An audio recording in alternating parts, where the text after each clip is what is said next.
एक कहावत प्रचलित है, अंतमता सो गता, अर्थात जिस प्रकार की भावना अंत समय हृदय में पैदा होती है उसके अनुसार ही अगला जन्म मिलता है। भगत त्रिलोचन दास जी कहते हैं कि जिस व्यक्ति का अंत समय धन संपत्ति की ओर ध्यान जाता है और वह उसके बारे में सोच विचार करता हुआ ही प्राण त्याग देता है, वह बार बार सांप की जोन में आता है। हे जीवात्मा, तू प्रभु के नाम को भूलकर भी विसार ना देना। आप चेतावनी देते हैं कि जिसका ध्यान अंत समय स्त्री की ओर जाता है और वह इस प्रकार के चिंतन में ही शरीर त्याग देता है, वह बार बार वैश्या की जोन में जन्म लेता है। जिस जीव का ध्यान अंत समय पुत्र की ओर जाता है और जो पुत्र पाने की चिंता में ही प्राण त्याग देता है, वह बार बार सूअर की जून में जन्म लेता है। जिसका ध्यान अंत समय घर जहाँ भवन की ओर जाता है तथा इसी चिंतन में देह त्याग देता है, वह बार बार भूत प्रेत की जोन में जाता है। इसके विपरीत जो अंत समय परमेश्वर को याद करता है, भजन सिमरन करता है, इसी चिंतन या ध्यान में ही परलोक सिधार जाता है, वह जीव मुक्ति का अधिकारी बन जाता है, क्योंकि इसके हृदय में परमेश्वर का निवास होता है। अंत हमें निरंतर गोविंद के नाम का सिमरन करते रहना चाहिए ताकि अंत समय हमारा ध्यान गोविंद के नाम में ही रहे। गुरु प्यारी साध संगत जी, आप सभी को मेरा प्यार भरा राधा स्वामी जी। आज का सत्संग कबीर साहब की वाणी में से लिया जा रहा है और बड़ा ही रूहानियत से भरा सत्संग है। कृपया मेरी आप सभी से विनती है कि सत्संग को बीच में छोड़कर ना जाएं। सत्संग के वचन हैं, सिमरन से सुख होत हैं, सिमरन से दुख जाए, कह कबीर सिमरन किए, साईं माहे समाए। अब सबसे पहले सवाल पैदा होता है सुख और दुख का। सुख दुख हमारे जीवन का अभिन्न अंग हैं। संसार में कोई भी इंसान ऐसा नहीं जिसे हमेशा सुख ही सुख मिले हों, कभी दुख का सामना ना करना पड़ा हो, और ना ही कोई इंसान ऐसा है जिसे हमेशा दुख ही मिले हों, कभी सुख का एक सवास ना आया हो। गुरु नानक देव जी कहते हैं, सुख दुख पूरब जन्म के किए, सो जाने जिन दाते दिए। सुख और दुख हमारे पूर्व जन्मों के अच्छे और बुरे कर्मों का फल है। नरक और स्वर्ग भी किए हुए कर्मों का ही फल है। नरक घोर दुखों, कष्टों और यातनाओं से भरे पड़े हैं। स्वर्ग श्रेष्ठ सुखों का भंडार है। लेकिन दोनों ही किए हुए कर्मों के भुगतान का साधन है। अच्छे और बुरे दोनों तरह के कर्म इकट्ठे होते हैं तो मनुष्य जन्म मिलता है। हमारी इस जन्म की प्रारब्ध हमारे पूर्व जन्मों में किए हुए कर्मों द्वारा ही बनी है। जिसके पूर्व जन्मों के ज़्यादा पुण्य कर्म हैं वह ज़्यादा सुखी हैं, और जिसके ज़्यादा पाप कर्म हैं वह ज़्यादा दुखी हैं। जब तक देह में बैठे हैं सुख और दुख कुदरती हैं। संत महात्मा समझाते हैं कि ये संसार दुख, संघर्ष, मौत और विनाश का एक अखाड़ा है। संसार में बीमारी, बुढ़ापे, लाचारी और मौत का राज है। गुरु नानक देव जी कहते हैं, नानक दुखिया सब संसार। कबीर साहब भी कहते हैं, तन धर सुखिया कोई ना देखा, जो देखा सो दुखिया हो। तुलसी साहब कहते हैं, कोई तो तन मन दुखी, कोई चित उदास, एक एक दुख सबन को, सुखी संत का दास। महात्मा बुद्ध कहते हैं, दुनिया दुखों का घर है और तृष्णा दुखों की जननी है। कबीर साहब कहते हैं, जोगी दुखिया जगम दुखिया, तपसी को दुख दूना हो, आशा तृष्णा सबको व्यापे, कोई महल ना सूना हो।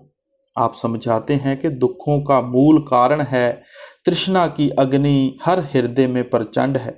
हमारा मन इच्छाओं तृष्णाओं का अखाड़ा है। जो इच्छा पूरी नहीं होती वही हमें दुखी कर देती है। जितनी अधिक इच्छाएं उतने अधिक दुख। पूरी ना हुई इच्छाएं तो दुख का कारण बनती हैं, पूरी हुई इच्छाएं भी सच्चे सुख का कारण सिद्ध नहीं होती। संतान का दुख संतान ना होने के दुख से कम नहीं। हम समझते हैं कि शायद निर्धन ही दुखी हैं, धनवान नहीं। सहजोबाई सावधान करती हैं, धनवंते सब ही दुखी, निर्धन है दुख रूप, साध सुखी सहजो कहे, पायो भेद अनूप। निर्धन धन ना होने के कारण दुखी है, तो धनवान को धन की संभाल और इसके छिन जाने के डर ने दुखी किया हुआ है। संत महात्मा समझाते हैं कि अधूरे और नश्वर संसार के सुख भी अधूरे और नशवान ही हो सकते हैं। वह परमेश्वर पूर्ण, अमर और अविनाशी है, इसलिए उसके मिलाप से ही सच्चा और पूर्ण सुख मिल सकता है। बाबा फरीद की वाणी है, काली कोयल तू कित गुण काली, अपने प्रीतम के हो बिरह जाली। बाबा फरीद समझाते हैं कि परमात्मा से बिछड़ी हुई आत्मा उसके वियोग में सदा दुखी रहती है। पानी से बिछड़ी हुई मछली को चाहे दूध, घी या शहद में रख दो, वह तड़पती ही रहेगी। पति से बिछड़ी पत्नी को संसार के जितने मर्जी सुख, स्वाद और सम्मान दे दो, वह दुखी ही रहती है। इसी तरह परमात्मा से बिछड़ी आत्मा को जितने मर्जी दुनियावी सुख दे दो, वह सुखी नहीं रहती। उसे सच्चा सुख केवल अपने प्रभु रूपी प्रीतम के मिलाप से मिलता है। हम पूर्व में किए गए कर्मों के कारण मिलने वाले सुखों दुखों से नहीं बच सकते। संत महात्मा समझाते हैं कि चाहे ये सुख दुख हमारे अपने किए हुए कर्मों का फल हैं, लेकिन कर्म और फल का विधान उस विधाता ने बनाया हुआ है।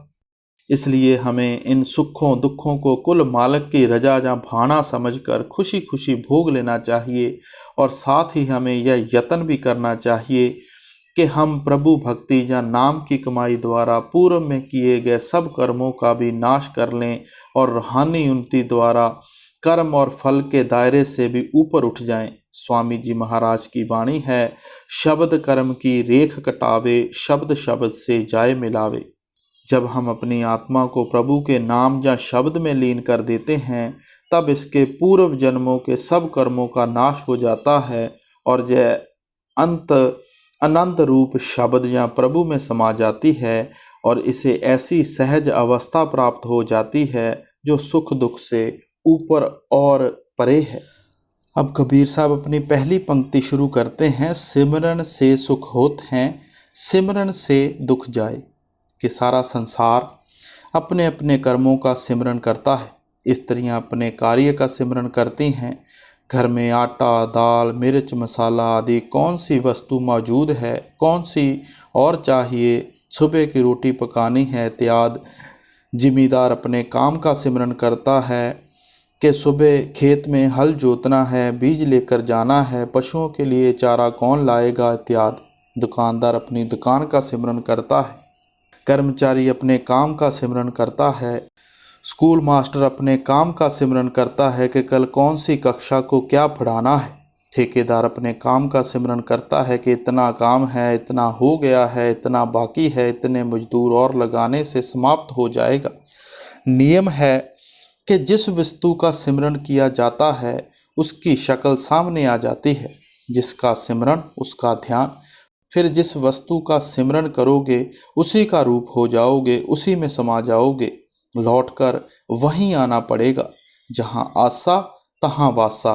संत कहते हैं कि तुझे सिमरन की आदत पड़ी हुई है, क्या ही अच्छा हो यदि तू नाम का सिमरन करे। नाम के सिमरन से संसार के दुख कम होते हैं और सुख प्राप्त होता है। इसलिए कबीर साहब कहते हैं कि साईं का सिमरन करोगे तो साईं में समाओगे। इसके विपरीत यदि संसार का सिमरन करोगे तो संसार में समाओगे, बार बार संसार में आओगे। सिमरन असल में 3 घंटे का करना चाहिए। 1 घंटे से शुरू करो और धीरे धीरे बढ़ाते चलो। सिमरन का सच्चा भाव तो यह है कि सिमरन प्रेम के साथ किया जाए। यदि बोझ समझकर सिमरन किया जाएगा तो सफलता प्राप्त नहीं होगी। पूर्ण महात्मा सिमरन से एक पलक भी नहीं चूकते। कार्य हाथ पैरों से करते हैं, हर समय मन खाली रहता है। इसलिए कहते हैं कि हाथ पैरों से काम करो और मन से मालिक का सिमरन करो। सिमरन का पूर्ण अभ्यास हो जाने पर सोते जागते चलते फिरते घड़ी की तरह हर समय सिमरन होता रहता है। राजा राणा राव रंक, बड़ा जो सिमरे नाम, कह कबीर बड़ेओ बड़ा जो सिमरे निहकाम। अब फरमाते हैं कि चाहे गरीब हो चाहे राजा, जो कोई नाम का सिमरन करता है वह दुनिया में सबसे बड़ा है, वह भाग्यशाली है, वह धन्य है। सिमरन में भी अंतर है। बहुत से लोग संसारिक कामनाओं की पूर्ति की इच्छा से सिमरन करते हैं। कोई पुत्र की इच्छा रखकर सिमरन करता है, कोई धन मांगता है, कोई कुछ। सबसे उत्तम कौन है? तो आप फरमाते हैं जिसे कोई कामना ना हो। जो संसारिक पदार्थ मांगता है, उसे यदि ये पदार्थ मिल भी जाएं तो क्या वह हमेशा रहेंगे? नहीं। कबीर साहब कहते हैं कि जो कोई कामना रहित सिमरन करता है वह सबसे उत्तम है। एक समय बादशाह अकबर सैर को गया। जब भूख लगी तो एक जिमीदार के कुएं पर चला गया। जिमीदार ने उसे एक साधारण सवार समझकर उसके घोड़े को वृक्ष के नीचे बांध दिया और अकबर को कुछ खाने को दिया। अकबर जाते समय कहने लगा, चौधरी देखो मैं बादशाह हूँ, जब भी तुम्हें कोई काम पड़े मेरे पास आ जाना। उसने उत्तर दिया, मुझे कौन सा काम है, जमीन का लगान तो हम दे ही रहे हैं। बादशाह चला गया। प्रभु की माया। कुछ समय बाद जिमीदार को कोई काम पड़ा और वह राजधानी में गया। बादशाह को खबर भेजी, उसने अंदर बुला लिया। उस समय बादशाह नमाज पढ़ रहा था। नमाज के बाद उसने हाथ फैलाकर दुआ मांगी। चौधरी जो जिमीदार था वो सब कुछ देख रहा था। जब बादशाह नमाज से उठा तो चौधरी ने पूछा, आप ये क्या कर रहे थे?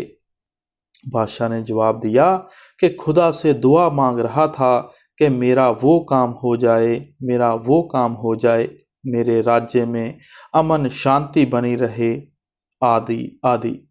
इस पर चौधरी ने कहा कि मैं अब जाता हूँ। बादशाह ने पूछा, क्यों, क्या बात हुई? तो कहने लगा, मैं भी उसी से मांग लूँगा जिससे आप मांग रहे थे।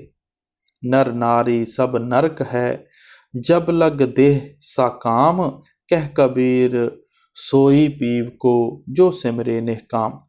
यदि कोई स्त्री की इच्छा रखकर, बेटे की इच्छा रखकर सिमरन करता है तो वे मिल जाएंगे, परंतु वे साथ तो नहीं जाते। स्त्री पुरुष तो क्या, अपनी देह भी साथ नहीं जाती, तो फिर और क्या साथ जा सकेगा? कबीर साहब कहते हैं कि वह पदार्थ मांगो जो साथ जाएं। वह पदार्थ क्या है? मालिक से मालिक ही मांगो। क्या मांगूं कि स्थिर न रहाई, देखत नैन चलियो जग जाई। एक और फकीर कहता है, चीजे जे जवाल दारद अज खुदा मखा।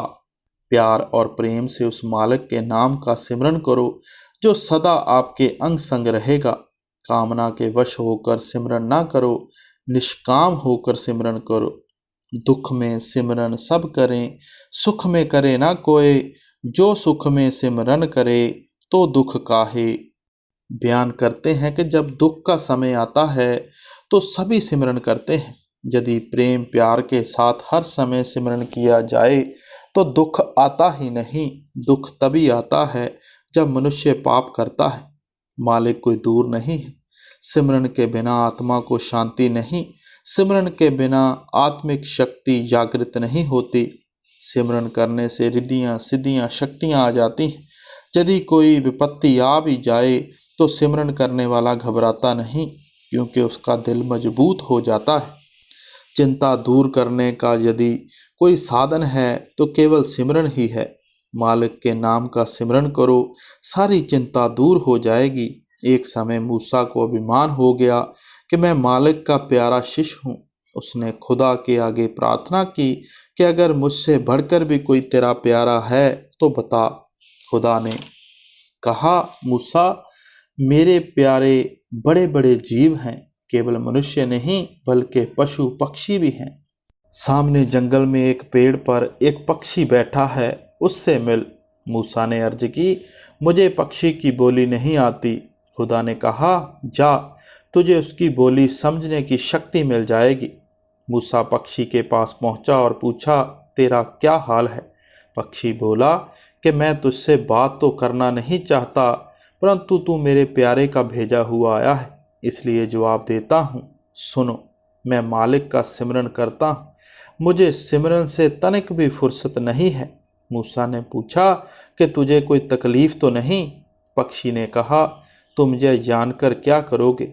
मूसा ने कहा, अगर मुझसे हो सका तो दूर कर दूंगा।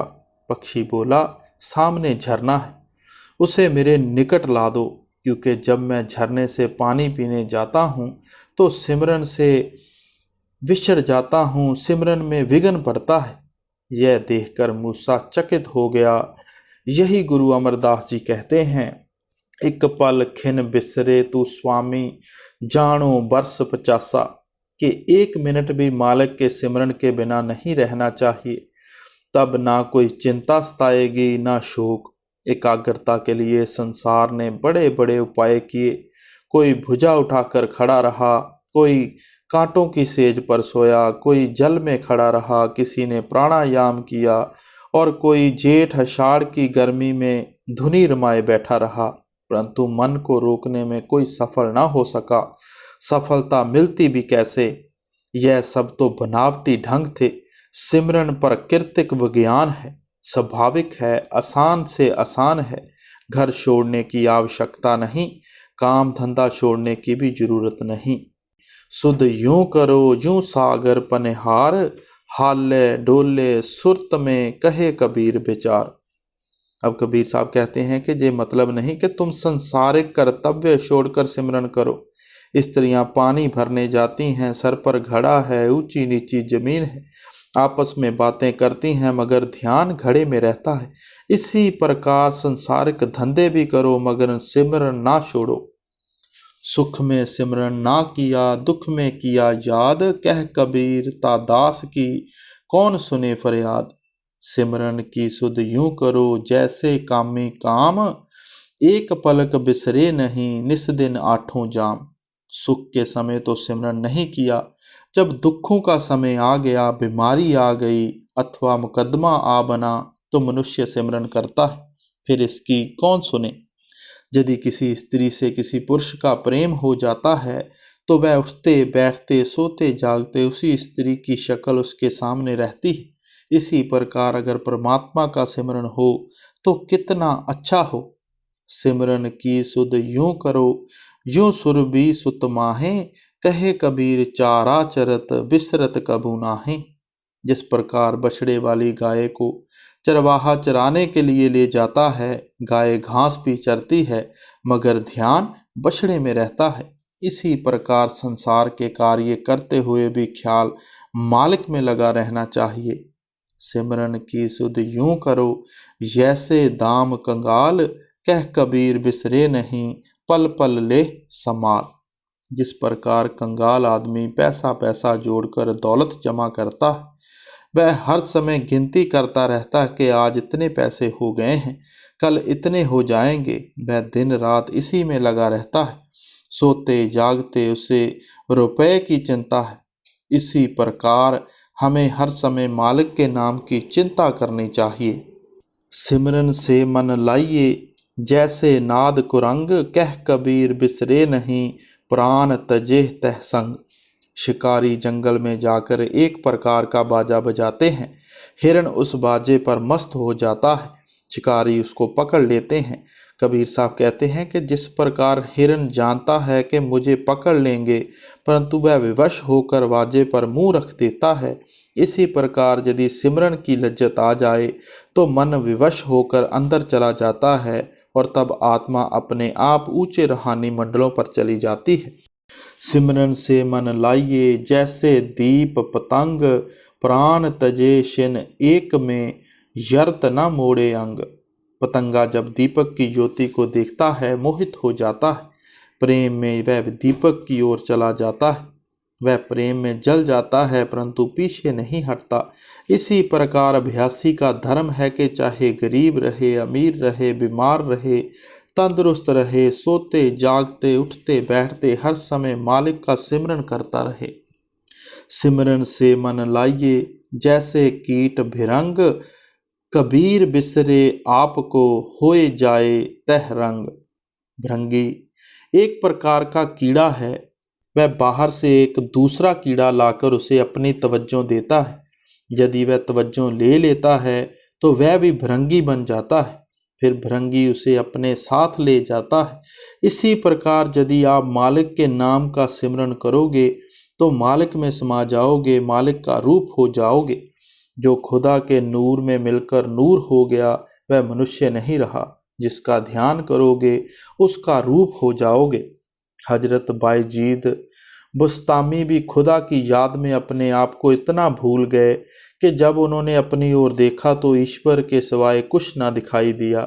मस्ती की दशा में पुकार उठे, मन खुदायम मन खुदायम मन खुदा।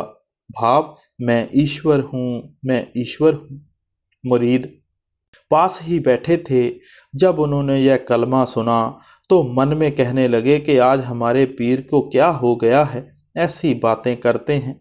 जब उनको अपने पीर के साथ बातें करने का अवसर मिला तो कहा, जा हजरत, आप कहते हैं कि ईश्वर देह में नहीं आता, मगर अब आप कह रहे हो कि मैं ईश्वर हूँ, क्या आप देह में नहीं?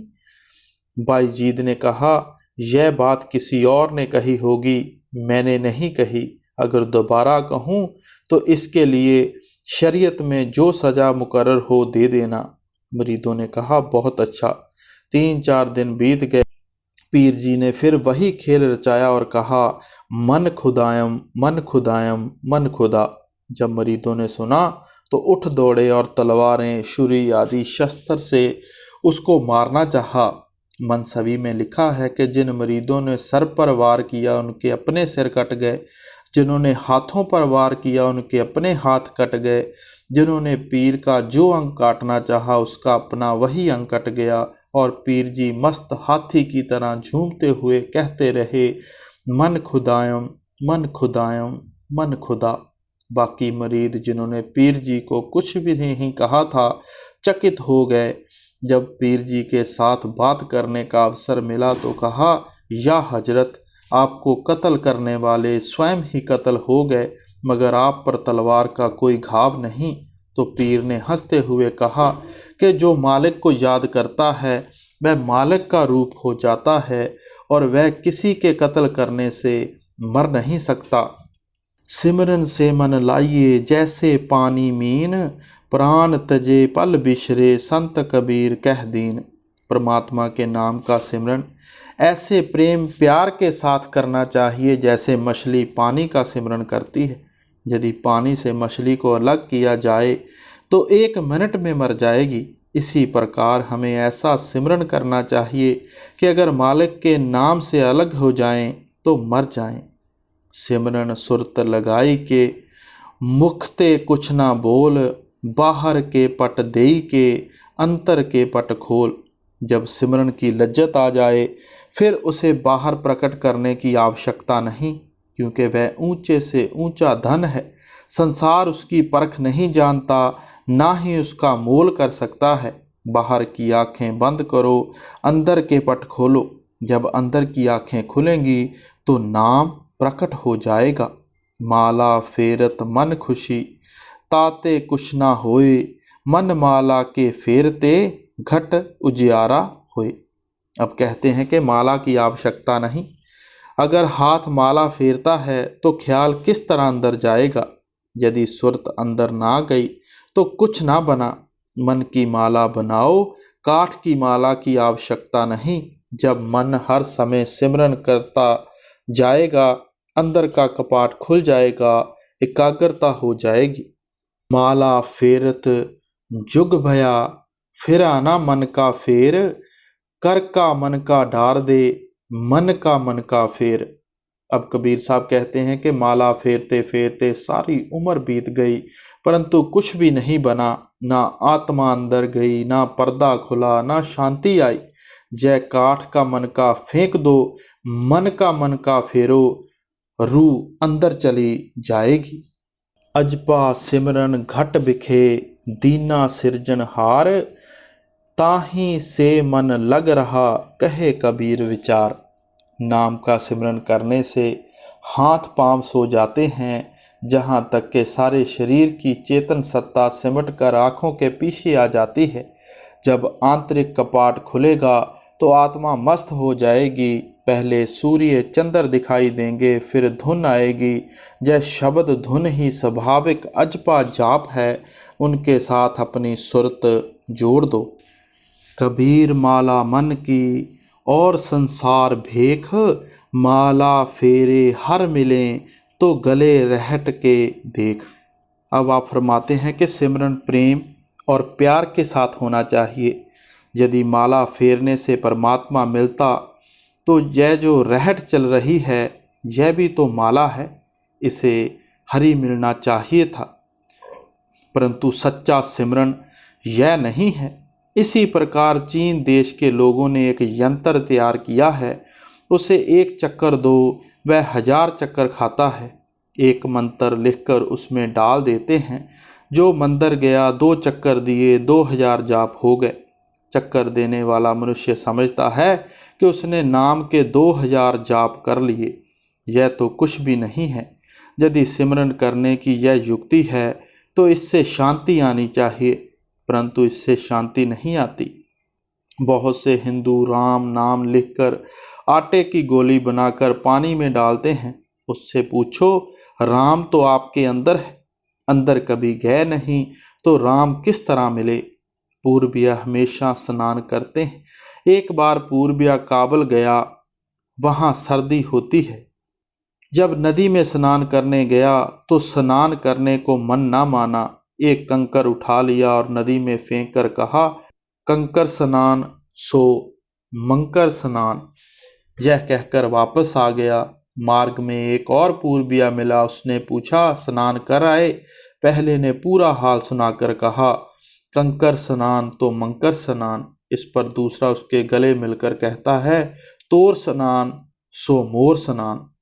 कबीर माला काठ की बहुत जगत का फेर, माला श्वास उस वास की, जामे गांठ ना मोर। जब लकड़ी की माला फेरते हैं तो जहाँ गांठ अथवा सुमेर आ जाए वहाँ से उसे उल्टना पड़ता है। कबीर साहब कहते हैं, क्यों ना अंदर की माला फेरो जिसे उल्टाने की आवश्यकता ही ना हो। माला मुझसे लड़ पड़ी, का फेरत हो मोए, मन माला के फेरिए, गुर से मेला होए। क्रिया करे अंगूरी गने, मन धावे चौह ओर, जोहे फेरे साई मिले, सो भया काठ कठोर। रूह तो ठहरी नहीं, केवल उंगलियों की रेखाएं गिनने से क्या लाभ। आप हाथ से उंगलियां गिन रहे हैं, मन कहीं और गया हुआ है, इसका कुछ लाभ नहीं। मन के एकाग्र होने पर ही मालिक मिल सकता था, परंतु मन निर्मल हुआ ही नहीं, एकाग्र कैसे हो। ऐसे सिमरन का कोई लाभ नहीं। माला फेरे कहा भयो, हृदय गांठ नहीं खोए, गुर चरणन चित रचिए, तो अमरापुर जोए। बाहर क्या दिखलाइए, अंतर जपिए नाम, काह महोला खलक से, पड़ा धनी से काम। आप फरमाते हैं कि हमारा उद्देश्य तो परमात्मा की प्राप्ति है, हमें तो परमात्मा का नाम जपना है। लोगों को दिखाने से क्या फायदा। जो सिमरन तथा अभ्यास हम करते हैं उसे हम जानते हैं और वह परमात्मा जानता है।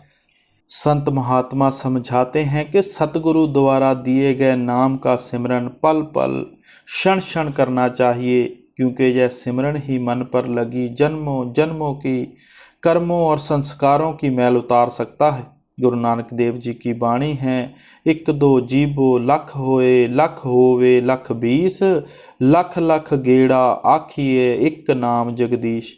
आप कहते हैं कि अगर हमें लाखों जहाँ मिल जाएं तो हर जहाँ द्वारा लाखों बार नाम का स्मरण करना चाहिए, क्योंकि यह सिमरन ही द्वैत से मुक्त होकर प्रभु के साथ एक होने की सच्ची सीढ़ी है। गुरु अर्जन देव जी कहते हैं, उठत बैठत सोवत जागत, हर ध्याइये सगल अवरदा जियो। आप समझा रहे हैं कि मन को हमेशा नाम के सिमरन में लगा कर रखना चाहिए। सिमरन कैसे करना चाहिए? कुछ लोग माला फेरते हैं, कुछ लोग बोलकर सिमरन करते हैं। कबीर साहब कहते हैं, माला तो कर में फिरे, जीव फिरे मुख माहे, मनवा तो दुई दिस फिरे, ये तो सिमरन ना है। हमारा असल उद्देश्य मन को सिमरन में लगाना है, इसलिए मन से ही सिमरन करना चाहिए। हजरत सुल्तान बाहू कहते हैं, जीभ न हिले होठ न फड़कन, खास न माजी सोई हूँ। आप समझाते हैं कि जब सिमरन करते समय तन स्थिर हो जाए, मन पूरी तरह सिमरन में मगन होना चाहिए, ध्यान अंतर में आंखों के पीछे स्थिर होना चाहिए।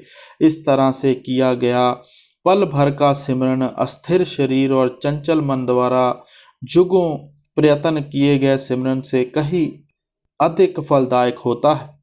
जीव को नाम के सिमरन की आदत नहीं है, इसे संसारिक वस्तुओं पदार्थों के सिमरन की आदत है।